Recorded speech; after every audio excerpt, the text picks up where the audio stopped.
Hello, and welcome back to this week's episode of the TF Cast. I'm your host, Willis Stout. And I am Jacob Bases. Today with us, we have Alex Eck, who is on the committee for the Old Town Association trademark, Day of the Dead celebration, and also has various creative projects that we're going to get to after that. Alex, you want to talk a little bit about the work that's going on over in Old Town for the Day of the Dead celebration and what's going on over there? Yeah, there's plenty of work going on. We have like you said, we have a committee of several people that are working towards making a cultural event for Dia de Muertos, or Day of the Dead, here in Mankato. What our aim here is really to expand the knowledge of people's culture. Like, just want to push it out there and get people more involved with their own culture, but also by sharing that culture with others and being able to just represent people in their own cultures. And that's what our aim here is to do. It's a huge celebration. We close off, I'd say, 4 blocks of street here, Main Street, Riverfront, actually, not Main Street, but the main road here in Mankato. And we're here to just really celebrate this culture and really bring culture here to Mankato more. And we're doing that in, I believe, is a really fun manner. Lots of activity to be done here. There's luchadors that are going to be here this year. We're going to have a huge ring, wrestling ring. Like in the street. In the street. So there's going to be, I think they have a lineup of 8 luchadors that are going to be coming here and wrestling for everybody this year. It's going to be really fun. And that's just one of the main attractions that we're going to be representing this year. And then we have folklorio dancers, like native Aztec dancers that are going to be here. We have a Maya shaman that's going to be giving us a blessing for the day. There's so many different aspects of this day that's going to be really interesting and fun for people to see and be a part of. And it's not just for the Hispanic, Latino culture or characters in our community, but for everybody. Mm-hmm. Yeah. And this is the second year. This is our second year being on Riverfront with the Old Town Association. We did start it a few years back. I think our first one was in 2019. We just had that in a small parking lot outside of Bellissimo Paint and Coatings. And that was just like a celebration that we put together, a couple of ofrendas. Ofrendas are offering tables for the ones that we love that have passed on. So we put out some ofrendas and had I think 12 vendors for the day. That's not a lot compared to what we have now. Yeah. It went from a small parking lot to the entire street in Mankato. So it's changed quite a bit in just a few years. Yeah, I remember when I encountered the event last year, I was going to take some photos. We had talked to Justin leading up to it. I had not the scope, the physical size of the thing. Mm-hmm. I did not have that in my mind. I was totally blown away with how much stuff was out there and how many vendors were there, because it has all those cultural aspects going on. There's also all the businesses along Old Town, and it really kind of shows how those the cultural group melds with the space that it is physically occupying, which is I think it's pretty cool to see Old Town going more in that direction. I mean, with the way that it's walkable and some new businesses that have been popping up there, is there going to be any major changes that have happened from year 1 to year 2? Not really any changes. I'd say more so improvements on what we've already had. Like the vendors, last year I think we had 42 vendors. This year we have 75, so there's going to be an extra 33 vendors this year. And then like the luchadors, having a different main attraction for people to enjoy while we're here. I think that's really, like I said, it's not. I don't think it's changes. I think it's more like improvements on what we already had started. Sure. Do you have a lot of information about the luchadors? I'm very curious about what it takes to bring a ring into a street. Like, where do you get a ring? Can I get a ring? So yeah, we contacted. There's a group of luchadors in the Twin Cities, and I'm blanking on the name right now, unfortunately, but they have their own ring. They have their own wrestlers. They do this kind of stuff, I think, a few times a month up in the cities. And so we just contacted them to see, like, what is it that we need to do to get you down here and get you involved. So they build their own ring. They do all their own stuff. You know, they have their own wrestlers. They have their own rings.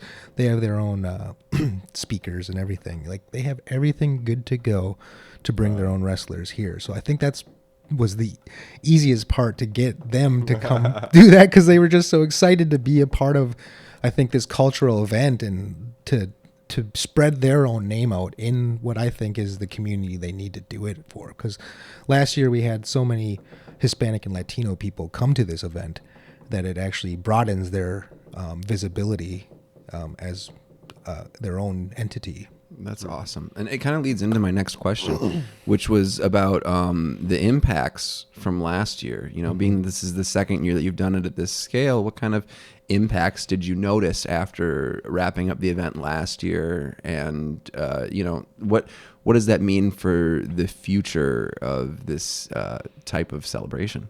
I think it's actually opened the eyes of a lot of other cultures to want to do something for their own events. And because we've had some people from like the Ethiopian like background and people from like Somali background come to us and ask us, like, what is it that we need to do in order to have these kind of events for our cultures as well.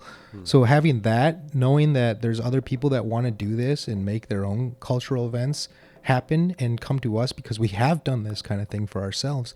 So knowing that there's other people that are now more interested in doing this for themselves, I think is probably one of the best things that came from this, is that we're going to be able to help other people make their own cultural events too, and not really be like the forerunners of their events, but maybe be more so in the background so that we can help them and so they get the recognition that they deserve for their cultures.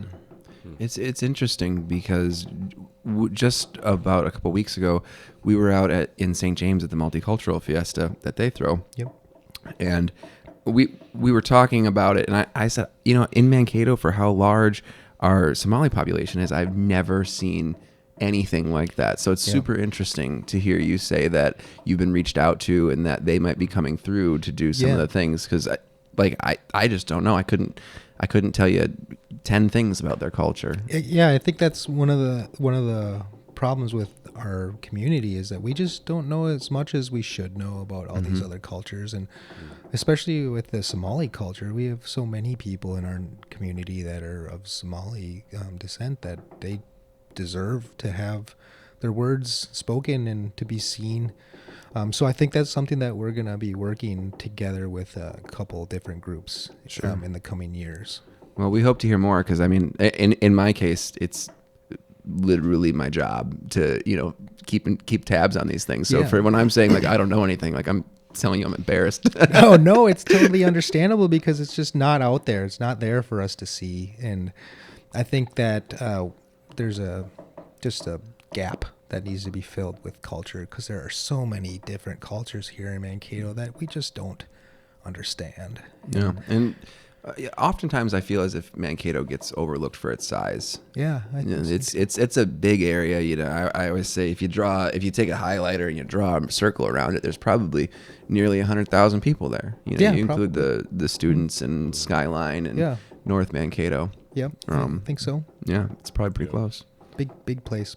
Let's talk vendors. You said we've really gone over and created more vendors at this event this year. Yeah, last year it wasn't really a struggle to get vendors, but I think we capped out it too early for vendors. There's a lot of spaces that were left open last year, where this year we made the cap for vendors much higher. And one of the things that we try to focus on mostly is having Hispanic or Latino vendors at the event.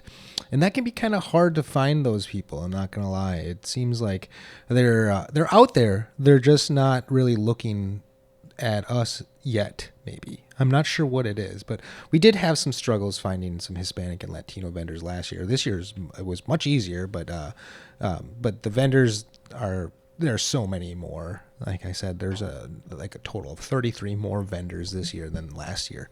And then I think with vendors, we're always going to have to like keep into account the people that probably won't show up. I mean, there's always vendors that don't show up, like no matter what event it is. I mean, last year for vendors, I mean, I had so many people say this was the best day I've ever had in my life for sales. Oh, wow. So knowing that and having that as a kind of like an outlet for vendors, and because like one of my main focuses is vendors. That's what I do for because I started the coalition, the River Valley Makers Coalition, so that we could help vendors find places like this to vend. So being the founder of that group and then also being the committee member of the Day of the Dead and having the ability to find and connect both those pieces that I've started really helps out a lot. That's awesome. What kind of, for someone who hasn't been here before, what kind of things are they likely to find on the street for sale?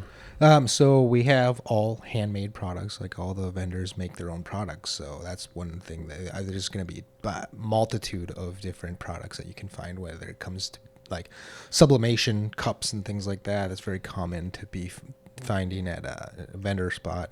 We have rock vendors like Gems and Minerals. We have a group of woodworkers. We have carpenters. We have candles. We have home care products like cleaning supplies.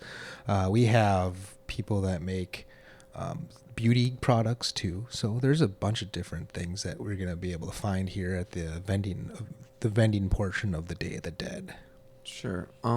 You said that you've started your own storefront. That's on Riverfront? It's not on River. It's off of Riverfront on Washington Street, right across the street from Coffee Hag. And that's 108 Alchemy. It's called 108 Alchemy. Oh, okay. So on the Old Town Association Art Fair, is that the Riverfront Art Fair? Yeah, the Riverfront Art Fair. Okay, Riverfront Art Fair. That's where that's the building where Justin had his paintings. Yes, that was the store. We had like a soft opening that day. Oh, cool. Yeah.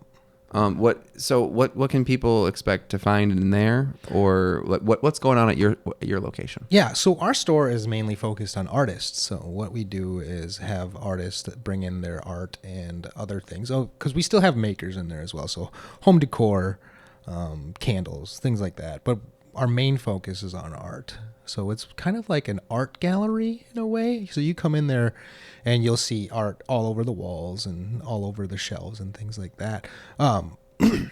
We really want to push art in this town because with both of us being artists ourselves, it's kind of like it's been really hard to find that avenue for sales, especially in this smaller area. I mean, there are a few of them. And they're all really good. It's just that we need to find a place for us to constantly have for artists that are going to be able to sell their products. There isn't like an art store No. here. I mean, there's galleries that do a good job of selling things, like we have the 410. Yep.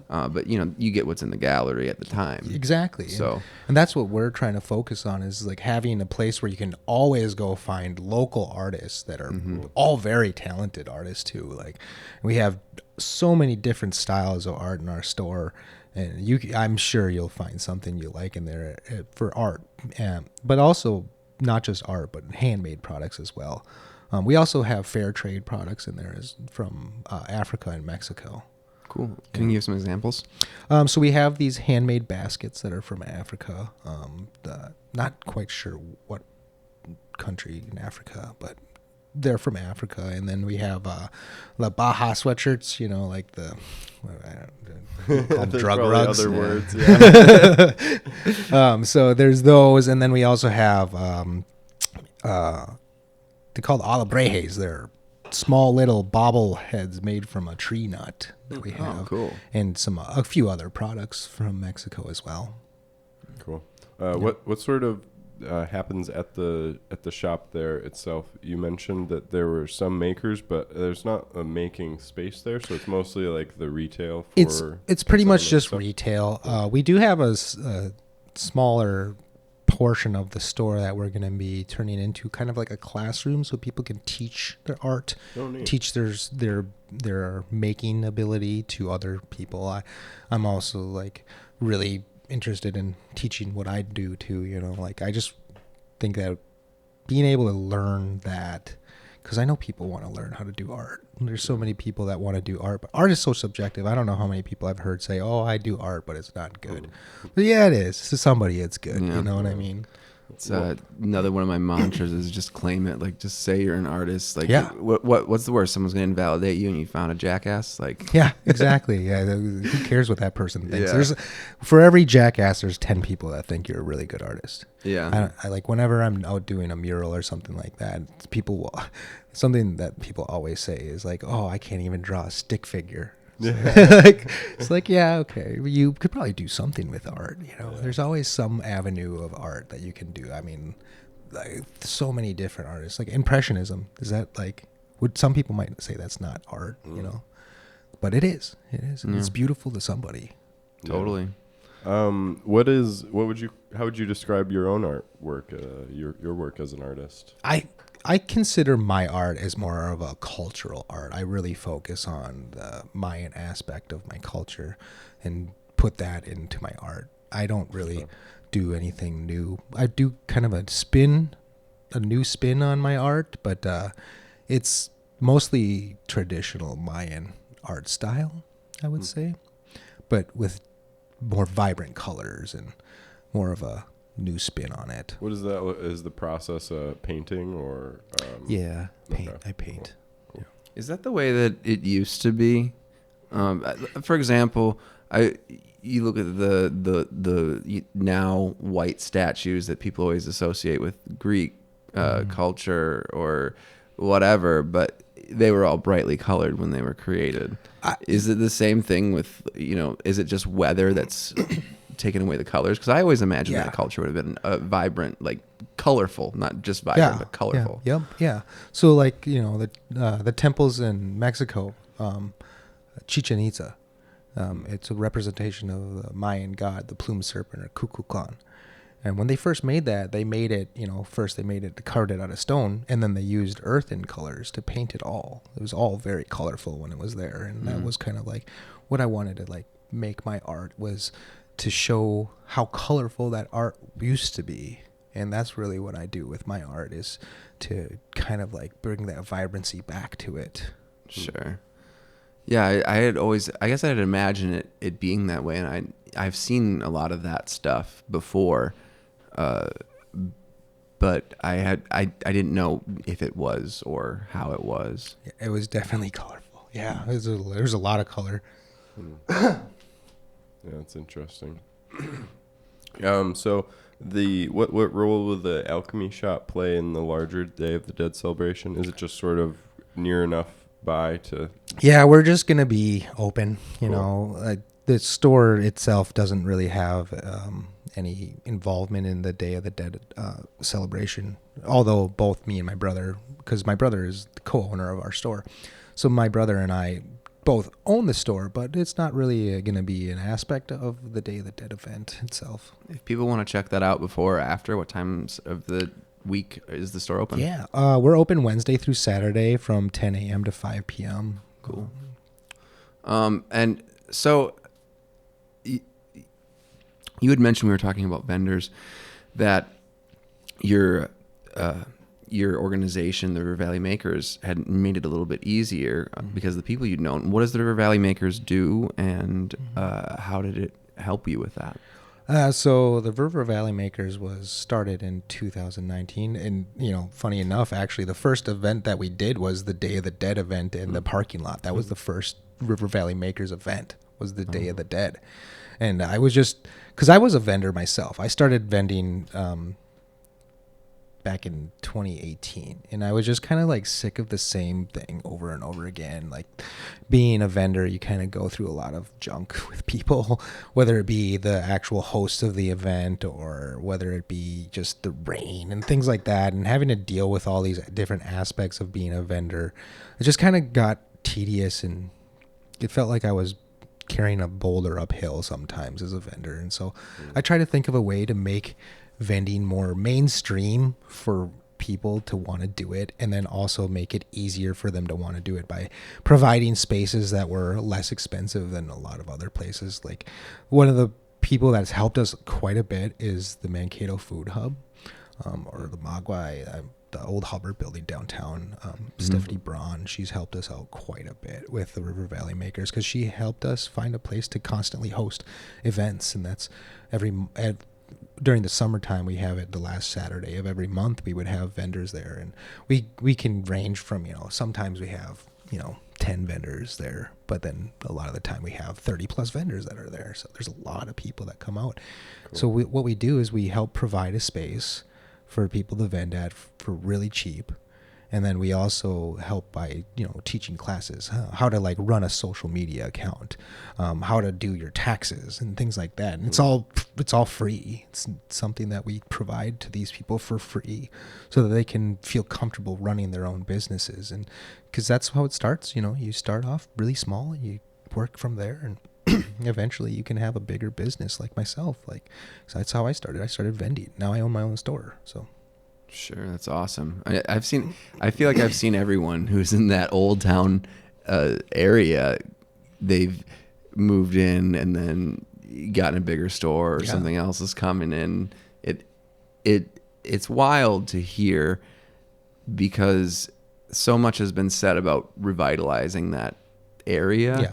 And you hear that and you're like, okay, well, is this like buzzword stuff? But it doesn't feel that way anymore. It feels like there's really stuff moving in, and that they're really gonna do something, or like those things are really happening, which is good, because I live and work down there for the most part. So I think the main push here is like making Old Town like a staple of Mankato, making it the place that people want to go for shopping, rather than outlet malls and shopping malls, or online. That's one of the things that we like really want to make it like a better experience for people to want to go out in public again, because COVID had a huge impact on small businesses, and that really affected all of us, like especially the smaller guys. There's so many people that I know that don't want to work anymore and don't vend anymore because of COVID. It affected a lot of people. Sure. And absolutely only minor shade to our downtown.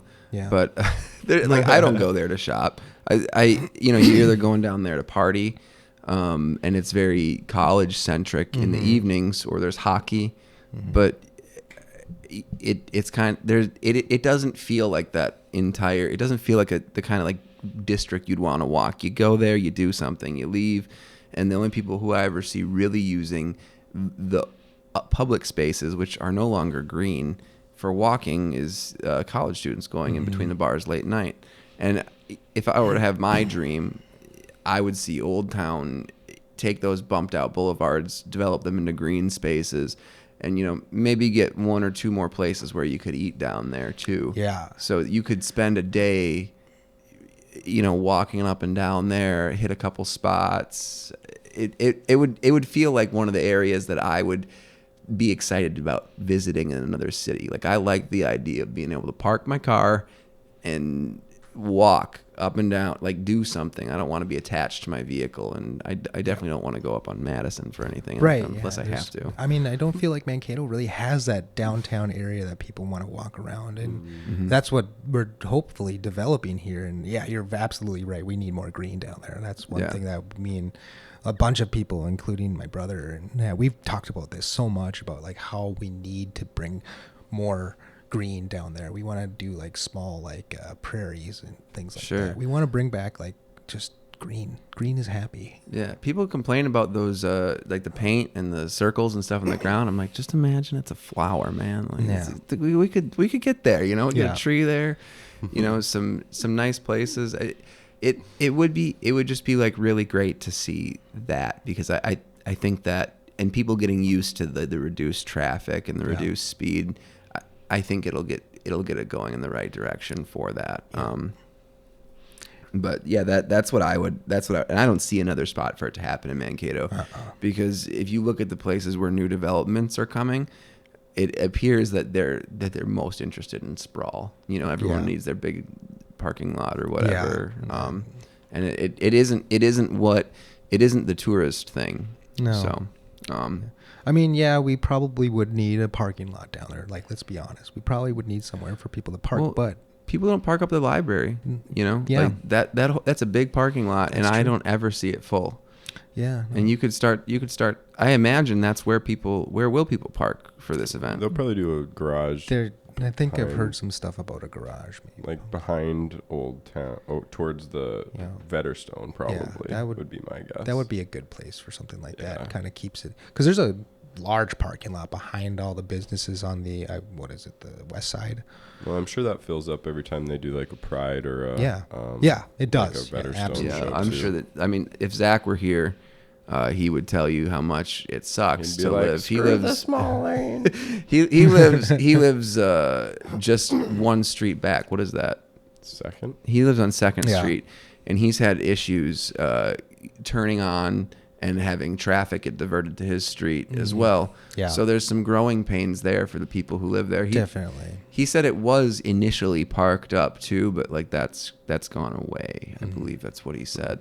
But yeah, he had some feelings about it. But you know that I feel like that's poor city planning having a secondary effect. Yeah. So I don't know. I just hope that they work it out and we get some better public transit options here. Yeah, I agree, and I think that the city really needs to listen to the people who own businesses and live in those areas, because it's just something that we're going to have to deal with on a regular basis. And yeah, there's a lot to be hashed out still. Yeah. But I think that what they did with the lines on the main road there are perfect. Like, a lot of people complain about it, slower traffic, it's harder to turn and things like that. I mean, yeah, but it's just going to have to be something we get used to, because that area does and deserves to be developed into something better for Mankato in general. Well, I think the reason people complain about it mostly is because it's silly. Like it's silly to like have it be that way to show you what it would be like if it were. Yeah. But if it was full of trees and planters and Yeah. things to do, like Right. people wouldn't There'd be care no anymore. complaints. They'd be like, it's awesome down here now. Yeah. It's, and like, honestly, as a walker, I walk all the time down there because it's just like, it's easier for me to walk down there. So whenever I'm walking down there, I definitely feel much safer as a walker down there when there's like an extra, 10 feet almost of space between me and the cars. Like, I definitely feel safer now as a walker in that area, in which when we first saw it happen, there was an increase in walking people down there and like visiting stores. There was an increase immediately as soon as that happened. So it made business better already, I think, in my opinion. Yeah. Well, I was just down today talking to a future podcast guest, Benjamin Williams at Hogbeck Acoustics, and he's in the Hugo building. And I walked. I had to like locate the spot in the basement, and I just it looked like a storefront in there, and I was like, why would there be a storefront here? Because I don't consider it that way. And he says he gets foot traffic in there sometimes. Like, people just wander in and they want to know what he's about and stuff like that. And I would not have anticipated the basement of the Hugo building would be a place. I mean, albeit now that Bent River Outfitters is in that space. So their retail shop is in there. So that makes a little bit of sense. But like, all the same, you see people walking out there. I mean, if you think back, that this riverfront was the main shopping district of Mankato for 100 years, like literally 100 years, until like probably the early 70s is when it really changed. I think they got like the shopping malls that were put in the Brett's building. Yeah, is that by the Brett's the building. one? No, it's the same like building as the Brett's building now. Oh, so the shopping mall that's attached to it. Yeah, that was, I think, the first, and I think that was in the 70s that they built that thing. So after that, like, the shopping district in Old Town, it just went away. It just has, and it's just now kind of coming back, and hopefully it comes back even stronger. Yeah, fingers crossed. Yeah, it was really cool down there. Like, if you look at old pictures of Mankato and you see the old shopping districts of Mankato, it was just hustle bustle, cars everywhere, people walking everywhere, and that's the problem now, though, is we just don't have people that want to go out and shop in these kind of places anymore. Like, with online shopping has made it so easy to just stay inside, not meet people. You don't have to deal with people anymore, I guess, is what the main focus is with online shopping. And that's the thing with these stores downtown is they're full of character. Like the people that own these stores are just characters themselves. They have a lot to show for themselves, and they have a lot of stories to tell that just are out there. You just got to find them. You know, when I think about the people who are down there now, a lot of them are doing things that do not work online. For example, I get shoes at River Valley Running because I work on my feet. Mm-hmm. And I don't care. Like, I want a black shoe, but I just get the one that they tell me. Yeah. You know, I don't want to shop for my shoe. I want that person to be accountable for the idea that my foot isn't going to hurt. Yeah. And I've had a good experience there. I go in there, I give them money, my feet don't hurt anymore, you know? Yeah. And, you know, similarly, you have the bike shop where you can't get that kind of experience online. No, you can't. I mean, I feel like all of those businesses are doing something that would not be well suited to that. Because, I mean, I don't need to go to the store to buy, like, the things that you could reasonably get online, like toilet. I don't buy that stuff online anyways, but I get why you'd want a recurring delivery of toilet paper and shampoo and all that stuff to your house. Like, it doesn't, like, someone helping you with that doesn't help. No. And you know how hard it is to sell handmade products online? It's near impossible. There's a lot of the same thing online, first off. But, you know, when you trying to make something handmade and sell it online, you know, let's be honest, it's going to be a little bit more expensive. Yeah. But it's handmade. Like, literally somebody made it with their hands. And, like, the quality of that product is going to be a little bit higher. Yeah. So you're not only paying for the product itself, but you're paying for that person who made it, you know, that maker, that hard-working maker that put together something specific. I feel like that stuff sells when you get it in your hand. It does. Yeah. Because I can't tell you how much now, and I would have never considered this even 15 years ago, buying something online with the intention of just returning it if it's bad. Yeah. You know, how many times have we bought something and be like, well, we don't like it, we're going to send it back. Yeah. You know, and it's it's fairly new, and even now, I what is it, Stitch Fix? I see things for that all the time on YouTube. You know, you tell someone what your size and taste is, and they just go shop for you. They send it to you, hoping you don't send it back. Yeah. And that's the business model. You know? That's not for me. I'm like very I mean, like, I don't really care about fashion or anything like that, but I at least want to look good in what I bought, you know? Yeah. Well, I think that I'm guessing that they do an okay job. Yeah, you know? I'm sure I think it probably does rely heavily on the idea that most people won't make it to the post office. Oh, I think most people won't. Yeah, you're right. Like, people will not return it. Yeah. It's too much of a hassle. Are you kidding me? They won't go to the store, but they'll return something to the post office. Yeah. But I mean, also people just love to buy shit. You know, I can't tell you how many subscription box services, and it's like, we will send you one box of garbage a month.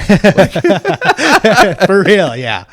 Yeah, I'm a victim of subscription boxes. Oh, really? I have bought subscription boxes in the past. I've looked for one to try, but One of them that I did enjoy, I'm not gonna lie, was I don't mean to product placement here, but Bespoke was Bespoke one of them. Post. Yeah, that was a good one. So what did they send you? I mean, we're way into it. We're into it now. I want to know, because I've always been like, this is something for someone who wants to buy something. Like, well, I'm an outdoors person, so I like do it like outdoor stuff. So I think they have like options, like you can buy like a outdoors person or like a classy person. I don't know. They have different options. So I bought like the outdoorsy box for a couple months or something like that. They sent me like really cool stuff. Like, I've got like a knife that I really enjoy. I still use to this day. And well, the knife that I use it for like a couple other crafts that I do, because it's like the perfect crafting knife that I got. Huh.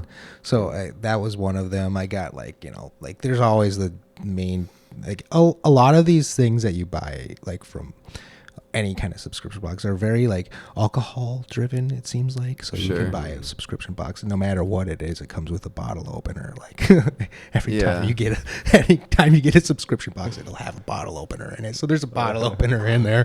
There's a couple different things like that. But they were like very sturdy. Oh, you know what? I got a really cool pen. That's one of the things. I use that pen still to this day. I just bought it it came with like a pen, a knife, a bottle opener, a couple things like that. So maybe things you wouldn't buy for yourself. Right, yeah. But something, it's almost like somebody's gifting you these things, and you're like, wow, I didn't realize I needed this. You know, it's kind of like that. Because I will buy the same piece of. The way in which I save money is so ineffective. It's I only save money inconveniencing myself. Yeah. Everywhere else, I'm like, I deserve it. You do deserve it. You do. Where are we at? We want to talk more about the art fair or Day of the Dead. Yeah. My gosh, we're talking. Yeah, for sure. We can talk about Day of the Dead. Well, what is there more stuff that we need to cover, or that we just like missed throughout our conversation? I mean, probably mostly I forgot to say a couple things, to Sure. be honest. I was going to say, the Day of the Dead isn't just an event for vending. It's not just a day to watch some wrestlers. It's about the Day of the Dead. It's a cultural thing. It's about a celebration of the people that we loved who've passed away. And one of the aspects of the Day of the Dead event is that we're going to have, they're called ofrendas. It's an offering table for the people who have passed. And that's one thing that we encourage about the Day of the Dead is to respect those and to enjoy them and to see what our culture really likes to do with the people that have passed on to the next world. And those people are they're still important to us today. And by doing that, we don't forget them. And by doing that, we still show them love. So with our family, we do an ofrenda with like our grandparents, with our cousin and things like that. So what the ofrenda is, it's just a table that you put together and decorate, and you put on their offerings of the things that they liked when they were living. So that's one of the aspects that I really think that people are going to see and enjoy, because it's something that's really cool to see those like beautifully decorated tables with like sugar skull candies. Is it called skull candy? Yeah, yeah, sugar skulls. So that's another thing. That's where the sugar skulls come from, is the ofrendas and offering tables, because candy is something that you offer to the deceased. Another thing is like if say you have a cousin or uncle that liked alcohol, you put alcohol on their table because that's what they liked in life. If they liked it in life, you give it to them again. So that's one thing that we really want to make people appreciate while they're there, because it's really important to actually get a taste of the culture while you're there. Because there's going to be dancers there. Yes, there's going to be music there. But the Day of the Dead is focused on the dead. That's what it's for. And it's technically it's a 3-day celebration, but we're kind of jamming it all into one because there's not 3 days we can do it. Is this a thing that people are able to participate in? For example, if people build their own ofrendas, is there a way that they can get involved? Or? We're going to actually have like one table, or like one area, not one table, but one area for people to bring their photos of their family in, so that they can put their family up on the ofrenda, so that they can remember them and cherish them, because we all want to cherish our loved ones, and we all want to remember them too, because there's a lot of people that have given us life lessons that we just aren't here anymore, and that's one of those things that we get to kind of remember. It's a remembrance. But another thing about the Day of the Dead, and it's kind of a little bit more fun, not that the ofrendas aren't fun, but we're gonna be doing like a kind of like a sort of a costume party kind of thing, a costume, we call it a competition. So dress up in your best Day of the Dead costumes that you can find.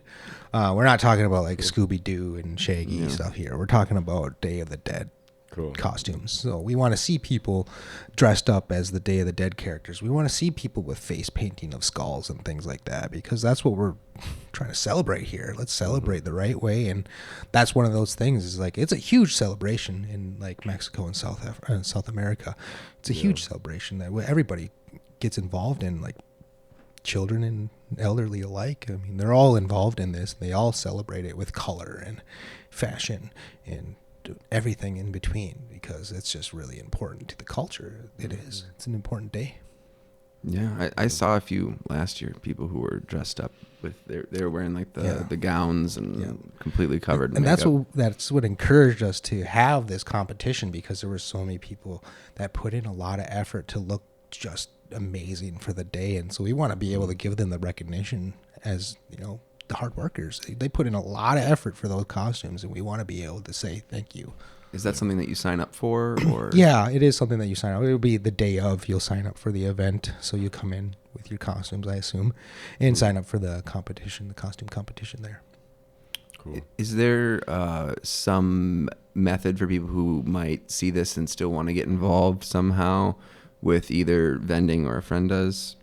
So the vendors are pretty booked out now. We're full on vendors now. We put the cap on 75 this year because there was just not enough last year. But I mean, we're always still taking like sponsors. That's always something that we're willing to take. Sponsors are always helpful, and they're going to get the recognition that they deserve when they give us a sponsorship. But as for anybody else who wants to get involved with the Day of the Dead, I mean, you can contact me directly. I don't really have Day of the Dead page for myself, but I'm always there to talk to somebody about getting involved with Day of the Dead. Excuse me. But then also the Old Town Association is another, Mankato Old Town. That's another place you can get involved with the Day of the Dead, and you can. I mean, I think they have a Facebook. They have a website as well, and their website I think is MankatoOldTown.com if I remember correctly. If not, I'm sure you can just Google Mankato Old Town and be able to find their website that way, and they have contact information on there as well for Day of the Dead. But another way is contacting my brother and over down that Bellissimo Paint and Coating. He's there pretty often. So there's a few different avenues to get through to us. Cool. Is there anything going on at the Old Town Association that we should just know about? Is there any hot gossip? Not quite yet. Not right now. There's not much going on. We're still working on a couple things, like the different kind of shopping adventures for people and things like that we're working on getting together, and it's really difficult to always be working on stuff. I'm not gonna lie, it can be a little bit difficult. There's a lot to go into these things, and I think the thing to remember here is it's business owners who are running their own businesses, but then also trying to help other businesses. So it's a very busy thing to be a part of. Well, it's like the rising tide. Yeah, carries all ships. Yeah, it does. Yeah, and that's one of the Old Town Association is really about, is uplifting all these places and encouraging it to be a lot better. Cool. Yeah. You got any more questions, or? I think that's all I got. I'm really excited about the Day of the Dead event, and I liked a lot of what you said about celebrating the life of folks who aren't with us anymore. And agree of like kind of seeing the power of those ofrendas, because if your family didn't practice that, you can still kind of like understand why, and it can have an effect on you and what you remember too, even if you didn't necessarily build your own ofrenda. So I think it can be a really powerful thing for people to participate in, and it's really cool that Mankato is sort of celebrating that community and that culture in this way. So thank you for all that you've done to help us bring it, help Mankato support that. Yeah, I appreciate you. Yeah. You got any plugs or any other final parting words? Of course, I have some plugs. So you can visit our store here. It's 110 East Washington Street in Mankato, Minnesota, right across the street from the Coffee Hague. We're an art gallery and makerspace. We're not a makerspace. We're a place for makers to sell their products. I'm also going to plug my two different businesses, if that's all right. I'm Crystal Candles Minnesota, or crystalcandlesmn.com. I make beeswax candles all natural beeswax candles scented with essential oils, and every candle has a quartz crystal inside, so that's pretty cool. And then also, if you're ever interested in rocks and minerals, I have a rock and mineral business called the Mineral Men. That's also another place that I have at my shop, rocks and minerals down at my shop here at 108 Alchemy. Also, Bellissimo Paint and Coating. For any of your painting needs, go down to Bellissimo Paint and Coating. If it's not beautiful, it's not Bellissimo. Oh, that was wonderful. I actually bought my first ever mineral from you at the Indigenous Peoples Day. Oh yeah, Indigenous. And Peoples I Day. still it's very square, and I still treasure it. Yeah, Indigenous Peoples Day is coming up here soon. I think we're gonna have another art or fair for Indigenous Peoples Day. That was in the winter. Yep. So it'll be again this winter. I guess that's something the Old Town Association can do. We're going to have the Indigenous Peoples Day celebration, I believe, in Old Town, and we're going to have those snow sculptures again. The snow sculptor is going to come build a pretty cool snow sculpture. That was pretty cool. I really enjoyed watching that. That was really fun to be just to be a part of that, and because Indigenous Peoples Day is not just about one specific group of Indigenous people, but it's about all Indigenous people and celebrating all those cultures as well. So that's another thing that Old Town Association is working on doing is the Indigenous Peoples Day. Awesome. Cool. Well, thanks for being on the podcast. Yeah, thanks thank for you, letting gentlemen. us know about it. Yeah, for sure.